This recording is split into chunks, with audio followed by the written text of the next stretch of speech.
and welcome back. I am here with my delightful friend Tracy. I am here with my vibrant friend Amber. It's your yellow shirt. And and this is the road to Tarvalin. Not talking about the Wheel of Time today. We are jumping into episode 6 of Rings of Power.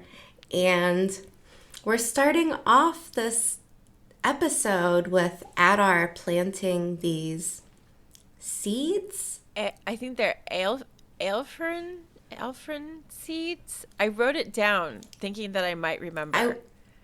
I was too sidetracked on like his acrylic nails at first. I was too distracted by how long it was taking for it to happen. I was like, it's dark. Someone's digging in the dirt. They're putting in. What is okay? And then at least he says with this thing, show, the darkness, I could actually see what was going on a little bit. It's true. I noticed that actually. Yeah, but new life in defiance of death. I do like that. He wants his orcs to go forth, not as slaves, but as brothers and sisters. I didn't notice any female orcs, but they gotta be there, right? I wrote something down on that too, because one, I just didn't know how I felt about that pep rally that they were having. You know what I mean?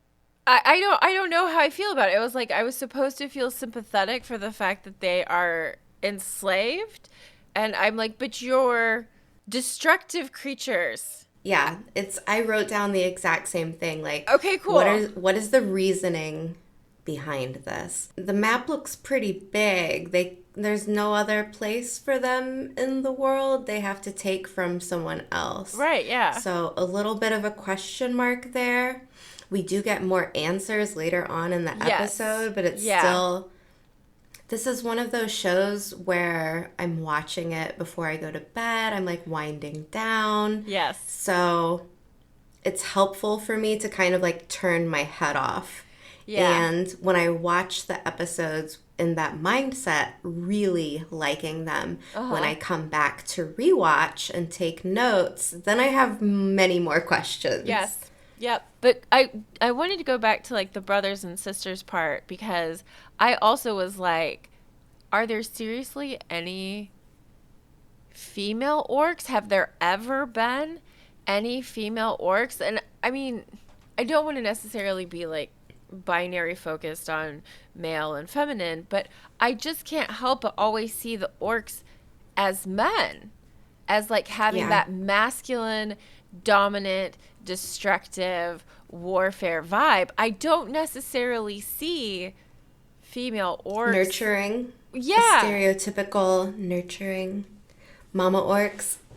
Maybe they keep them penned up somewhere. Well, I started thinking about Trollocs, of course, because I did the same thing. Because Trolloc females are kept just for breeding. I think that was when I was like, wait a minute.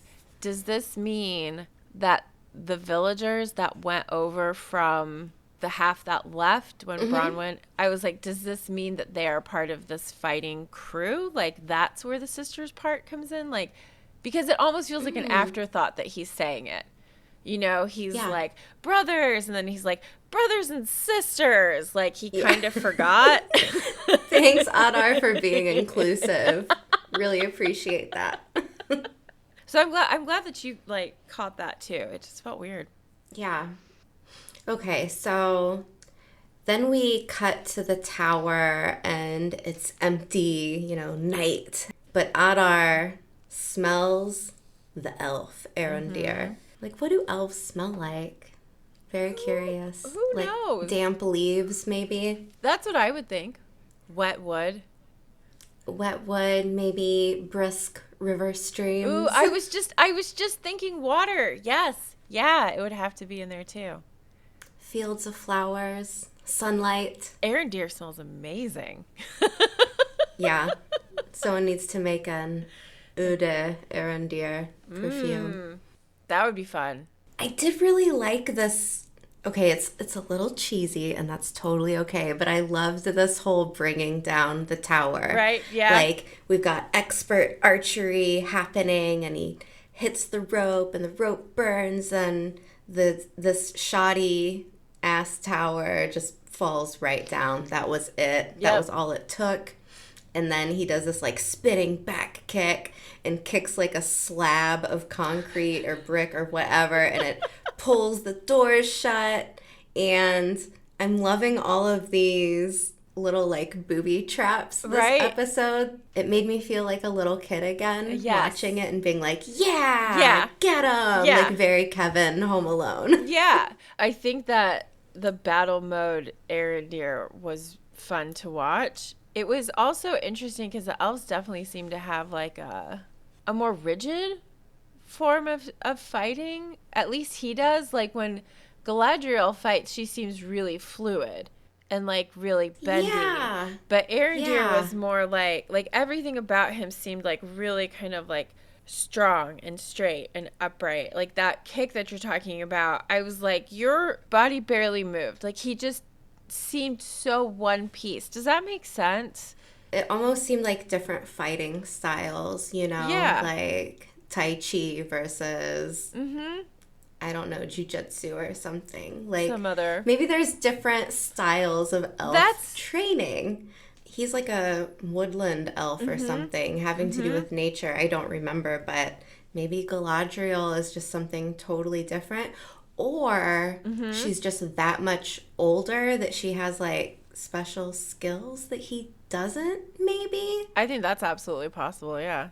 Because at one point when they're sailing, Galadriel's like, "Huh, like I've seen the coast for the past hour before any humans have been able to see it. Your puny human eyes. Yeah, but then when the orcs come into the village, like it didn't really seem like Arendir was the first one to catch sight and be ready. Like it kind of just looked like everybody together was like, oh, the orcs are here. Oh, the orcs are You here. know, like I would have expected him to see the lights from miles away because they're carrying torches. So maybe there's like an age thing going on. Yeah. I don't know. No, I think that's Turning my brain off. I think that's possible. So we have the moment, the topple of the tower, the topple of the towering, the tower toppling, and we have this first like mini victory. And everyone's like, Yeah. huzzah, off to prepare the village. And I was like, oh, you guys have a plan. That's so cute. Look at you with your plan. I actually really loved that. Like they were like, let's go. And I, at the same time, I keep thinking about what you had said about creating the false tension. Is that how you had phrased it in the show? Or Yeah, forced yeah. tension, maybe? Yeah. But like creating this like, what's going to happen? And then it happens. And then, oh, this thing. And then, oh, this thing. And I know that that's how it's supposed to go. But this one just felt, because I mean, I think this happens like 3 times in this one episode, these little mini victories. And I'm just like, guys, there are other plot lines. We no Harfoots, no stranger stuff, no weird, creepy, druidish, culty people falling around. It was all just like this spot in the Southlands and the Numenorians, whatever they're called, arriving. And I was just like, I wasn't surprised at any point, you know? Like, I just felt like it was all kind of, it was enjoyable, but it was really predictable. Tracy's on a cynical rant this morning, apparently. That was me last week. That was Okay, me cool. last week. There's something about this show that feels a lot more casual. Like you can watch it and not really think too hard about it. That's like true. I feel like they're focusing a lot on these mysteries. Like Yeah. who is Halbrand? Who is Sauron? Where is Sauron? Why is Sauron? Like Why is Sauron? who's the stranger, you know? So there's like all of these mysteries going on. Sometimes maybe I'm focusing on too many things and it makes it less enjoyable. And when I'm not giving a crap about who's the stranger, where's Sauron, I'm just like watching it for pure visual wow factor. And I mean, top marks on that. It's visually really appealing. It really is. We'll get there, but there was a shot in particular where I was like, ooh, gotta pause that. That looks nice. Well done. Can't wait to get there. Yeah, so it moves to the boat. Yeah. And we've got Numenor cruising. Isildur shares an apple with his horse and then wastes it by throwing it in the water. These privileged kids. Does he have no idea what goes into making sure that you have enough food on a boat for everyone, you wasteful child? Right. Well, what about all the other horses? Right. What if they wanted a piece of apple? To your horse. Yeah. The whole Isildur Berek storyline horse thing, I'm just like, Chop. why is it even there? It was Chop. The first introduction of Berek was really fun, and it just should have ended there. I don't need all of this. Wait, which one's Berek? The horse. The friend, right? No, Berek's the horse. Oh. Right? See? Yeah. He makes that much of an effect on you. But he gets, like, all this time. And an apple that the kid then wastes and throws away. And half an apple. Yeah. That was very badly edited to make it look like the horse ate the apple, when in fact he pulls it away from the horse's mouth and it's like the same apple. And maybe I'm focusing too much on the horse. No, that's just it. I'm like, why is it even there? I lived across the street from a horse farm, so like we take the kids to feed them apples. It is a very messy process. Lots of juice dripping, lots of crunching. It's kind of gross. There are no dainty little bites being taken. Let me just nibble at that Isildur. No. Maybe these are just special Numenorian horses. Oh my god, they are just dainty eaters. Yeah. And the other question I had was, where are all the people on this boat? There should be 100 people on this boat. Where are which means they? Probably 100 horses. Right. They go above deck and there's no one there. Well, I think like Galadriel is like, you're supposed to be in bed. And he's like, I never do what I'm supposed to do. There's horses, only horses. I was busy hanging out with my horse. I don't sleep, man. That's dumb. Yeah, there's so much about it. I think we can maybe blame Robert Jordan for this. We get so much detail with him, like when we're reading, and I think when there's a serious lack of attention to real detail, it just drives me crazy. The amount of waste and weirdness that happens aboard those ships, I'm just like, I don't like it. This is so dumb. This whole scene didn't even have to happen. All of it. Chop. Chop. Chop, chop. Yeah. So, okay. We learn from Galadriel that it's a full day's sail to the mountains. Yes. And then, I think it's Galadriel, and then a day's ride into the Vale. So this should be a 2-day trip from where they are at right now, which is dawn. Mm-hmm. We'll go back to that later because I did some math. We cut to this scene with the queen. Maybe it is the queen that says this, but she's looking over this map and she's got this magnifying glass type thing, and as she's talking, she's moving it over the map and it's showing the Southlands, and I really do love how they integrated that into these scene changes. I just think it's really cute. I thought of you. Whimsical. Yes. Yeah. And it was really shot. It was actually Elendil that was talking with the Queen Regent. I actually wrote it down. I think it moves directly back to the Southlands after that. And then, there's lots of digging and hammering and weapon sharpening and a triumphant speech and expert booby trap making, and all of this is going on. And I really like when a scene feels busy like this. Yes. Yeah. This one felt good. Like, everyone's feeling kind of triumphant after this Yeah. last thing. They've got good vibes running through everybody. Aaron Deere just made them all believe that they were all going to see tomorrow's sunrise. I don't know how he could promise that. Stand up and fight, and I promise you, you will see the sunrise tomorrow. I'm like, you can't, dude. You can't. He's like, it's in 20 minutes, so some of you Yeah. will probably see it. Yeah. I mean, I think that Adar was actually more realistic in his speech where he was like, some of you will fall, not everyone will make it. Like, that's realistic, but promising them Yeah. all they're going to live, hopeful, sure. Overconfident? Yeah. You kind of want the bad guy to be the one who's like gonna give them false, False hope. I don't know, hope maybe. Yeah. But yeah, it's whatever. It is whatever. I was just like, okay, so we get two speeches on both sides. And oddly enough, I think that Adar's speech would have been better given. Adar's the better speechwriter. Yeah, his was better. They should have swapped them or something. I don't know. It just was like Aaron Deere's like, I'm a soldier. I have no clue what I'm saying. Like, I know I'm supposed to say something. Mm-hmm. This isn't my thing. Mm-hmm.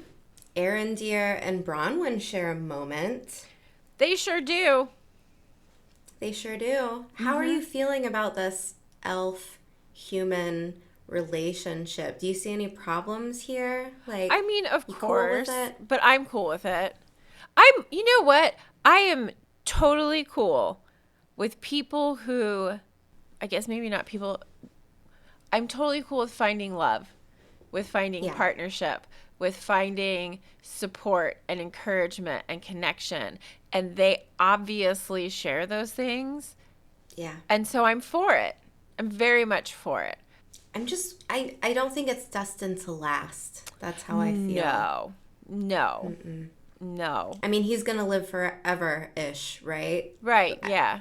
Well, and when they were having that moment, I was kind of thinking about that because, he's already received that warning from the other elf who's now dead, and I'm thinking as like he's staring at Bronwyn, I'm aging her.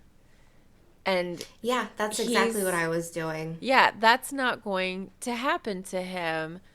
But simultaneously, it's like if their relationship is built strongly enough, that won't really matter. It will be what exists between them, not so much what is on the surface of each other. And I kind of like that idea. Yeah, it brings me back to like True Blood and the vampire having a relationship with the human. He doesn't age, but she does. And yeah, and I mean, I think Supernatural did something similar to that with like one of their storylines where the guy lived forever and the woman just kept aging, so they kept changing her role in his life. So now everybody thought that even though she was actually his wife, they referred to her as his mother, So, yeah, there are problems to being an immortal and mortal couple. Yeah, yes, a couple. And I still think get it while you can. Do you know when I'm moving ahead here, but do you know who I feel like is a better match? And I don't know why. It's just kind of like a subconscious thing with, I think, like the costuming maybe. Okay. Is when they all ride in, we've got the Numenorians and we've got Hallbrand. And last episode I said Bronwyn just looks very stately in that like royal blue, very queenly. And now they've introduced Hallbrand as the king. I'm wondering if that they being Bronwyn and Hallbrand end up a thing, because it feels like Bronwyn's like the leader of this village and now Hallbrand is the king that was promised. Does Arendir, I mean, I love the guy. Maybe he, I don't want him to be destroyed when the love of his life dies when it feels like 10 minutes are up for him. Mm-hmm. You know? I think... Yes, I'm shipping that. I think you should. I kind of caught like a little glimmer of that as well when it was happening and you saying it. Like one of those little moments that like tickles at the back of your head that you're like, something could be here. And you Mm-hmm. vocalizing it like that really, I can see that. I can see that. Okay. I mean, Hallbrand's a good We'll looking see. dude. And Yeah. she's a good looking gal. They have leadership skills, you know? Or, Mm. or it turns out Hallbrand is a baddie, and then there's a power struggle, and she has to Ooh. Hallbrand down. take him down, yeah, Yeah. and take possession of the crown. Yeah. Yeah, we'll see. We'll see Yeah, how it I'm goes. I'm interested. Oh, that's interesting. Okay. Did we talk about the moment where Bronwyn and Theo say goodbye to each other? No, we didn't. I just wanted to comment that it's not that great, and maybe I don't need to say that. But I do really appreciate the mom-son dynamic that keeps coming through. And perhaps Yeah, it's because, I spent over half of my son's life being a single parent, and there is a bond you develop with your child in a place like that is unique. And having done that and then gotten married and then have a child who has a father from day one, it's a very, very different experience with those children. And I really like it. Like, I don't know how often we get to see, like, really sweet, tender, loving moments between moms and sons. And I think that relationship is just really important.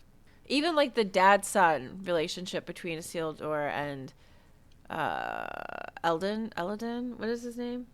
Elendil. Yeah, like that family friend connection that keeps coming through the show. I like that.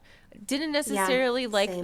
the wording and stuff. Like I liked the idea behind everything that was happening, but it felt kind of forced. We're seeing a lot of family, whether it be found family or family via your race, like the family of elves being like an Mm. extension of family, Mhm. and the dwarves and the humans and like the groupings, and we're even seeing it now on the orc side as well, with Yeah. Adar being the father Mhm. of the orcs. Yeah, that's a good So, point. I mean, Mhm. they're really driving home family a lot in this A series. lot.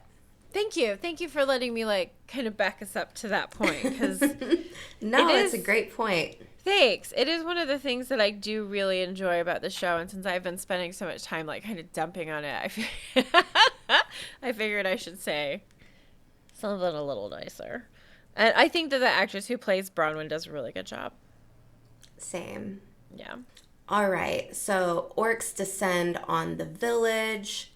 Bronwyn's flint isn't working. She finally lights the fire. Booby traps work.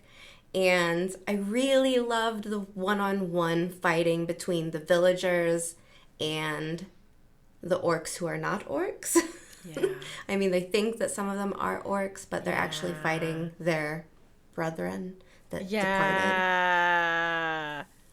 Ooh. And yeah, that was kind of rough. Kind of And rough. then we have this Arendir fighting the big beefy giant orc, and he is saved right in the nick of time Of by course. Bronwyn. Yes, Southlanders cheer. Seems like victory is here. Can't be that easy, can it, Tracy? No, of course not. This is Of another course one of not. those like mini false victories. You know? Yeah. I feel like could have been done so much differently and so much better instead of all of these like starts and stops and hoorays and oh no's We and win, we like lose, we win, we lose, we right. win, we And like lose. we knew Yeah. that was going to happen anyway. So, I mean maybe they're doing the best with what they have. Like $1 billion. So oh, Tracy, you're so snarky today. I'm so sorry. So Bronwyn is shot twice. We move inside the keep, which is actually the tavern. The healing thing of Bronwyn, I liked. These seeds, I guess they're multi-purpose seeds. That I guess maybe that's why they carry them in battle. Like, it's about planting them, but also because they have healing properties. Healing Like, maybe powers. that's why it's something you take into battle with you. I guess. So, moving back to, like, mother-son dynamic, I thought it was pretty shady that they made Theo be the one to cauterize her wounds, because it was like, there's a room full of adults there and you're making her son do it. That's or so maybe this is just like, since he's lived with her his entire life and she's a healer, maybe he has a better understanding of what to do. It's slapping a piece of hot iron onto someone's skin. This isn't a skilled position. Well, it's like, But you know, yes, it's like I love that you're trying it's to like find a in reason for it. medicine. If you have a surgeon and your child is brought in, like, usually the parent would never do surgery on their own because, Right. yeah. But it's okay. Good for you, Theo. You're, I mean, knocking it out. I was doing really the thing. surprised that they were like, "You're gonna do it." I'm like, there's a room full of people. Like, he's already, like, shook up. His poor mom is, like, potentially gonna die, and now you're like, by the way, add to her agony. Yes. And then she dies. Oh, wait. Of course. She doesn't die. Of She course. blacks out. Oh. She wakes up. She wakes up. Weird. Wasn't expecting that to happen. Nope. And then Adar arrives. All hope is lost. But this is when we get my favorite shot of the episode, the thundering hoofbeats of Numenor charging in this straight line with that your thing? Galadriel just, like, slightly in front. It was so pretty. Maybe it's really just pretty. the horse armor. Like, if we go to the Wheel of Time, I loved the horse armor there. It just looks really cool. Really cool. That was a place where I was like, okay, you definitely spent some money on that. Like, Yeah. those horses are great. kitted out. Like, Yeah, they they have are. everything. Can you imagine the production that went into making a horse armor and that quantity? Damn. And, like, who do you find that does that? I mean, there has to be someone somewhere, but Right. I don't see this as being, like, an easy to No. find This person. This isn't a Craigslist posting. This is like this is like global searching for someone, multiple someones, to be able to come in and, like, pull something like this together. It's just wild. It is a really fun scene. I teared up. I won't lie. You know, like, I it was love a good, like, rah-rah, like, the saviors have arrived. I felt a little conflicted about the urgency that was being pushed with those horses. I was worried about the horses. That's a lot. Like, they were like, it's a day's ride from where they would be, like, taking off from the river to the village where they would need to be. There's absolutely no way they ran their horses at that speed the whole time. That would have just been ridiculous. But even just doing it at, like, for that short of a period of time, I was worried about them. I was like, you guys have armor. You're carrying dudes wearing armor. Like, Right. there's a lot of, it was pretty. It was pretty. A lot of messed up things happen to horses this week. We get Kid pretty much, like, teasing a horse with, like, a nibble of apple and then throwing it in the ocean. We get horses being ridden at a full pace for roughly a day. Yeah. We've got a Hallbrand tripping a horse to get to Adar. And I'm like, really, not again. But thankfully the horse springs back up and I'm like, whew. Right. I was like, oh, they gave that horse, like, a full scene of its own to stand back up again to reassure us as the audience that the horse was fine. And I was thankful. I appreciated that Me as too. well. I was like, I wanted to know the horse was okay. Thank you. Thank you. I'm okay. Now we can move on. Yes. So with this whole, like, riding scene, I had time about the passing of time because it's daylight as they ride, and then when it switches back to the village, it's nighttime. Full nighttime. So Galadriel had witnessed the sunrise earlier, so it seems as though they have cut the 2-day trip down to 1. So they arrive at dawn, they make it to the village at dawn, pretty much. Yeah. They rode the horses all day, all night. Like 24 hours had passed, I think. That is not possible. Turning my brain off. Yeah. I think that that's a lot of what has to happen with this. And like you said, I feel like the show leans a lot on the mysteries and the visuals.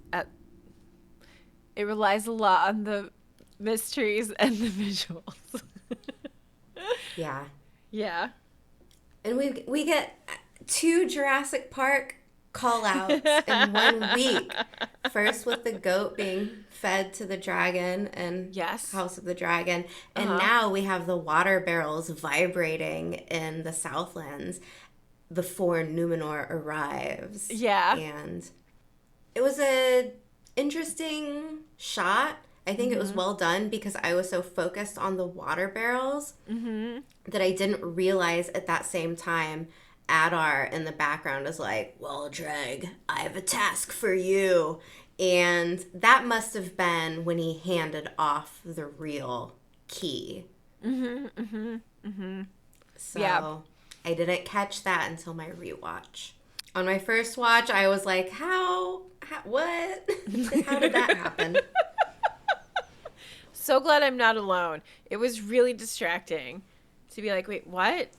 What? I apparently just could not turn my brain off when I was watching this time. I just couldn't do it. And I'm sorry, Rings of Power. Yeah. I'm sorry, Amazon, that you dumped all this money into this, like, adequate show.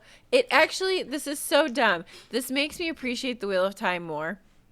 It makes me want to go much easier on the Wheel of Time. I mean, Absolutely. I don't have a ton of criticisms, but there were definitely things where I was like, I don't know. Yeah.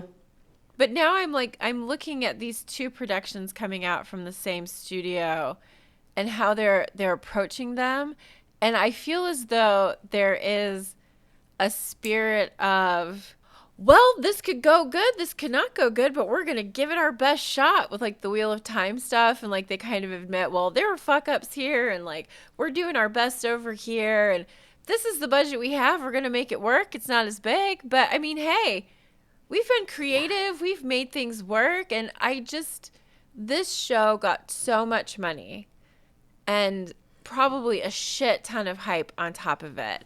I mean, when we're looking at budgets, the Wheel of Time was like pennies in comparison.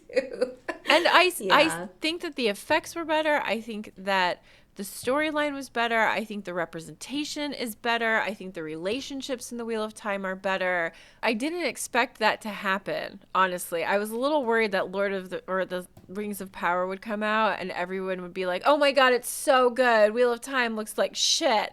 And instead I'm like, see what you can do when you're creative and use less money and more heart in your project. Because I feel like there's a lot of heart in the Wheel of Time. Maybe it's mine. I don't know.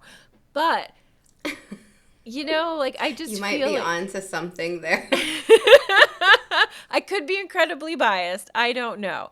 I read an article that was talking about one of the producers, advisors, somebody who worked for Amazon who was like, I fell asleep during 3 of the episodes. And I feel him. And he's worried about all the money that they spent on it.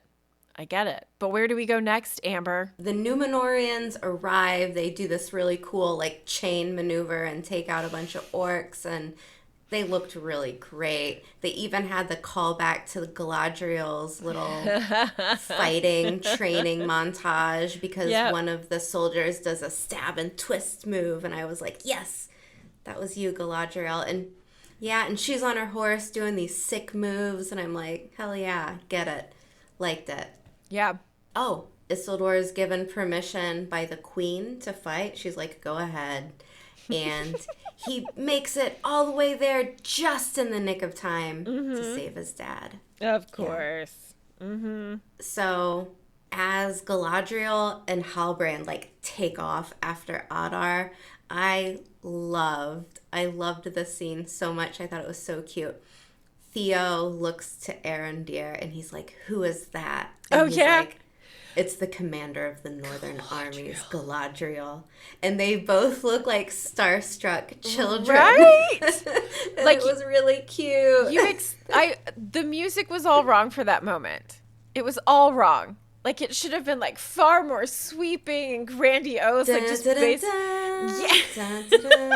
just based on their faces. It was like exactly what you said, awestruck. I mean, really, after watching her ride her horse like that, I would be awestruck too.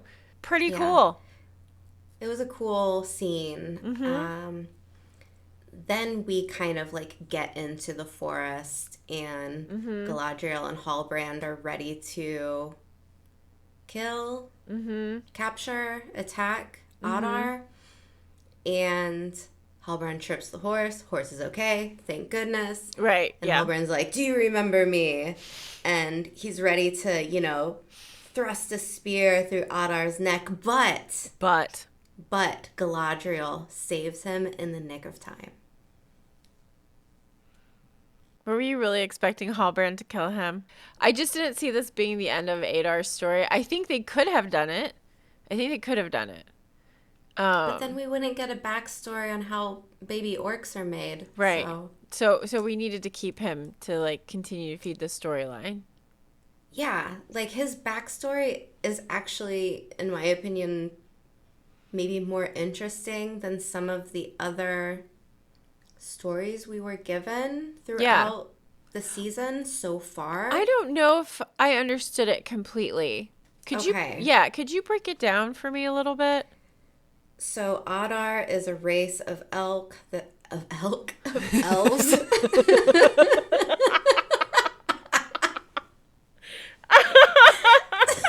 He's an elky elf.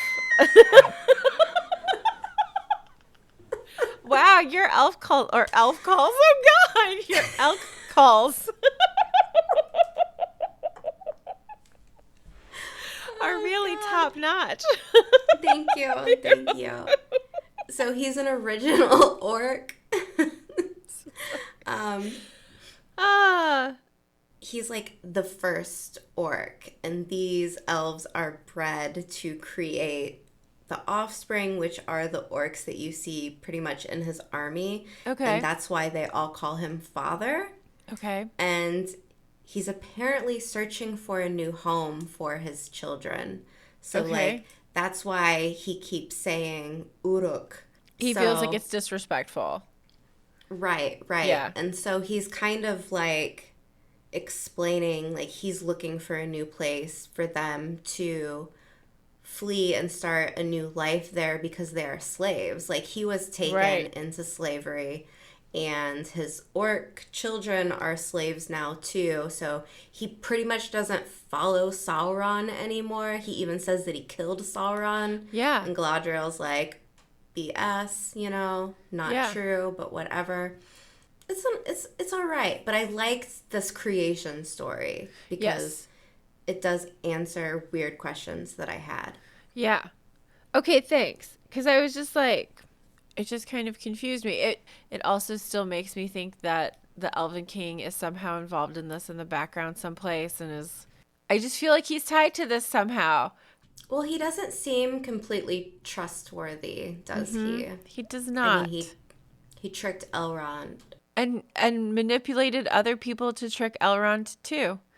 So, it's not like he just did it himself. It has like that ripple effect of bad intentions. So I'm just like, I've got my eye on you, buddy. I don't want to take too long on this, but if Adar is the father of all of those orcs, how does their reproductive system work?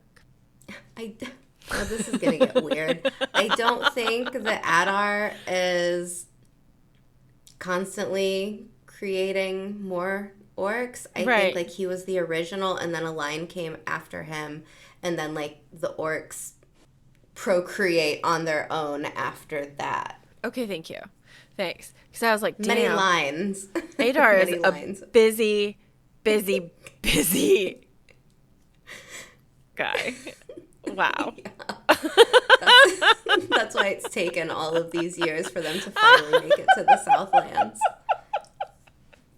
He just kept going. I'm the father of all of them. And I mean, that does make sense too, because even later on when the villagers are standing with Adar, and that one villager that Adar gets him his help with the key, he calls him father. Like, father, you need to get out of the way. Father, come with me. So it's almost more an honorary title as well as being like a real like these connection. orcs are his descendants.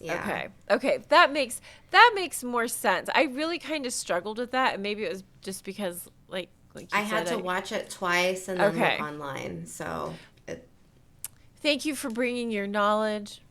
No I appreciate it so much. Yeah, okay, cool. Cool. So Galadriel's not having it. She feels no sympathy for his sob story, doesn't care. She's like, I will murk you all. The end of your line, I'll even like torture them. Like, she does not care. And to be honest, I'm not really like affected by it. Like, I know I'd seen people online being like, Galadriel shouldn't be like a murderous, genocidal person. And I'm like, yeah, but these orcs are like reaving and pillaging and plundering. So like, until they have house training and some manners, why not? You know? I do. On. Yeah. Who are the orc apologists? Show your face.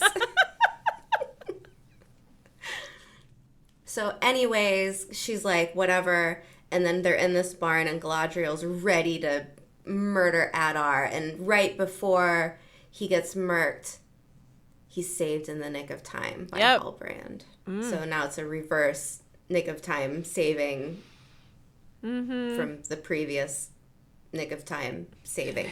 We're moving on. Queen wants to see Halbrand. Bronwyn meets the queen. They have this real recognizes real moment. I loved this meet between Bronwyn and the Queen of Atlanta, or it is the Queen of Atlanta. The Queen of Numenor. And I thought it was like a really cool kind of like, you know, like Bronwyn's all beat up and bloodied and she's still standing and the queen's like giving her that recognition, like, I hear you were the one leading this. And I liked this moment between these two women. But then we learn like Halbrand is the king that was promised and everyone's super happy about this, like cheering, and I have no idea what it means. I don't understand this. I don't get it.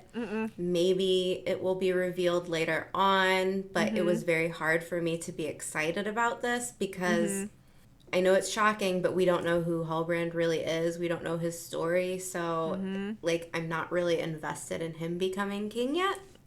Same. It seems too easy. It seems like too much of a handoff. Like, even the queen is like, I hear, Bronwyn, you've done this amazing job of leading all these people, but I might have someone who can help you. And then she's like, Lord Halbrand. I'm going to reward this random guy that showed up that we don't even know who he really is. But it should have went to Bronwyn, you know? Yes. Like, if she's the one who was there from day one, like, why are we rewarding she knows this the schmuck people who just showed up? And why are people happy about this? Like, they must really hate Bronwyn. Oh my gosh. It was just, I was like, that's really weird. And I really, really, really was not expecting Halbrand to be like, yes, I am. I am that king you've been looking for. I was not expecting that. Because he's kissing babies and shaking hands. Right. And breaking champagne bottles on ships and shit. But I'm just like, we've spent all this time with him where he's like, he doesn't want this.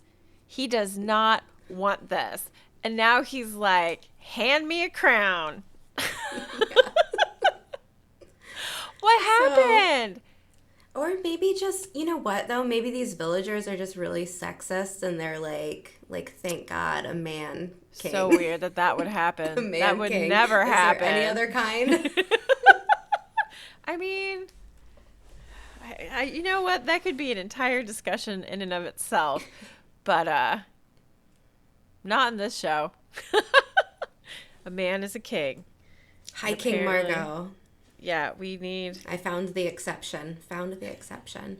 So, Arendir is given the key from that Galadriel had retrieved earlier from the woods, gives it to Theo, and no one this entire time has checked the contents to make sure it's actually what they're searching What? for. I mean, Amber, Okay, why? turning my brain off. Fake out. It's an axe. Waldreg has the real key, puts it in, a dam is emptied, water explodes from the ground, and then water flows into the base of a volcano. Big, big explosion, sky turns black, the village is being destroyed, and this massive shockwave of ash and fire just blows right past Galadriel. And that's where we end. I kind of liked the explosions. It was Looks fun. good. Yeah, Yeah. yeah. Not sure at all what Galadriel is doing. Standing in the shockwave, you mean? Yeah, what is she doing? Did she realize that pyroclastic surges like reach over 350 degrees Fahrenheit and boil your brain? Does she know that? I know I think that. so. But is she, I mean, like I said, for the show to be really enjoyable, I have to turn off that part of my brain and just ride with it. Mm-hmm. Or, hear me out, Absolutely. we haven't actually even seen the real blast and she's like having a vision. Okay. Okay. But then that would be another fake out. Right. I mean, at this point, you could just keep piling them up. It's fine.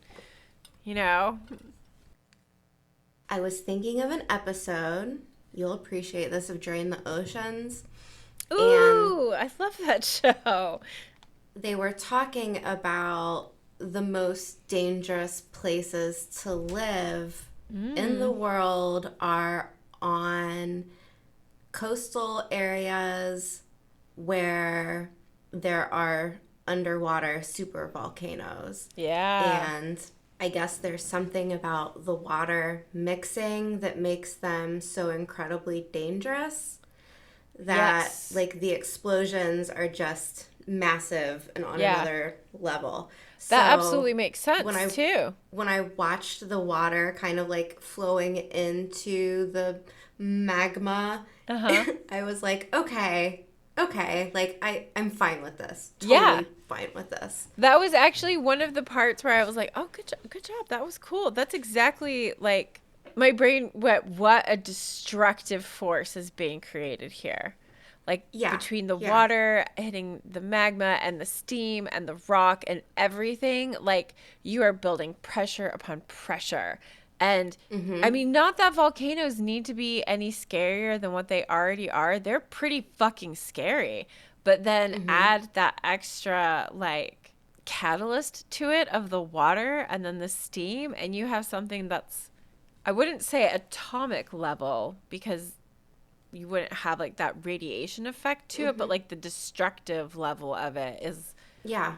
on a whole nother scale. So I have to ask, is this potentially all Adar's plan was from the beginning? Like it wasn't so much about getting to the village and killing people and taking control of the village, but it was like getting the key, turning the sky black so the orcs don't have to suffer in the sun. I'm just sitting here nodding my head yes at you, and no one can see that. Yeah, there are studies that have been done based on volcanic activity that show that the particle layers in the sky were so overwhelming that it affected crop production and the well-being of like the people in the area, and of course like your visibility. Yeah, that is a lot of debris that's shot up, and a lot of it is actually really fine particles. So it suspends for like a longer period of time than something that would be much heavier that would like be pulled down by gravity. So you have a longer effect from it. Maybe this is like his window to like build a whole kingdom, you know? Well, like, and it would now they can work out in the daytime and do their yeah, thing. it would make sense that this is then the target. Why don't they go someplace unpopulated? Maybe it's because they have all of this stuff here and it accomplishes his main goal of his children being free. I still don't get that. I still don't rah cheer for that, but that I think you're absolutely onto something with that. Yeah. I'll leave it on a positive note. Who is your Please. favorite actor, actress this episode? Like, who do you think outdid themselves in the acting department? Oh, that's tough. Berek the horse. Thanks for hanging out with us, listening. If you're watching on YouTube, find our podcast in the show notes. We've got many more episodes there. If you're listening on the podcast side, find our YouTube channel and go subscribe to us because we're getting very close to a new 100 number. Yeah. Spread the news. Spread the news. Tell your friends.